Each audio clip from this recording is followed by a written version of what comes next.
உள்ளபடியே நாங்கள் எதையுமே யூகிக்கவே இல்லை. ஆக்சுவலாக வந்து இது மாதிரி ஏதாவது விவகாரங்கள்லாம் நமக்கு தெரியும். எப்படியோ அரசல் புரசலாக காதில் விழும். அப்போ என்னான்னு விசாரித்து முடிந்த அளவுக்கு அதை சொல்லுவோம். பட் இது வந்து யாருக்குமே தெரியல. ரொம்ப ஆச்சரியமா இருந்துச்சு. அன்னைக்கு காலையில் தான் ரிவீல் ஆச்சு. இந்த மாதிரி ஈவினிங் அறிவிக்க சொல்ல போகிறாங்க போறாங்க. அப்படிங்கிற தகவல் வந்து காலையில் தான் வந்துச்சு.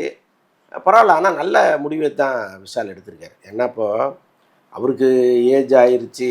இன்றைக்கி வந்து அவருக்கு உடல்நலம் சார்ந்த பிரச்சனைகள்லாம் இருக்குது. அவர் இல்லை நான் நல்லா இருக்கேன் அப்படின்லாம் சொன்னால் கூட அதை தாண்டி அவருக்கு இருக்குங்கிறத பல இடங்களில் நம்ம தொடர்ந்து பார்த்துட்டே இருக்கோம். அவருக்கு நிறைய அவ்வளோ ப்ரெஷர் உள்ளபடியே வந்து நம்ம வந்தோம், சினிமாவில் நடித்தோம், சம்பளத்தை வாங்கி போட்டோம் அப்படின்னு ஒருத்தர் போயிருந்தா இவ்வளவு டென்ஷன் அவருக்கு வர வேண்டிய அவசியம் இல்லை. அவர் நிறையா பொறுப்புகளை ஏற்றுக்கிட்டார். ஒரு பக்கம் நடிகர் சங்கம், ஒரு பக்கம் தயாரிப்பாளர் சங்கம், அங்கே நடக்கிற பஞ்சாயத்துகள், பிரச்சனைகள், இது எல்லாமே அவருக்குள்ளே இறங்கி இறங்கி ஒரு கட்டத்தில் அவருக்கு வந்து உடல்நிலை சரியில்லாமல் போகிற அளவுக்கு சூழல் மாறிச்சு. அது அவருடைய கரியரையே ரொம்ப பாதிச்சுது. அவருடைய படங்கள்லேயே அவர் படப்பிடிப்புக்கு சரியாக வர்றாரா வரலையா அந்த மாதிரி 1000 கேள்விகள் இருந்துச்சு.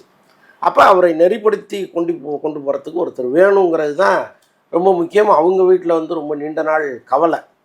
என்னடா பிள்ளை இப்படி இருக்காரு, ஒரு கல்யாணம் பண்ண மாட்டேங்கிறாரு அப்படின்லாம். நல்ல வேளையாக அவருக்கும் ஒரு காதல் வந்து அவங்களும் வந்து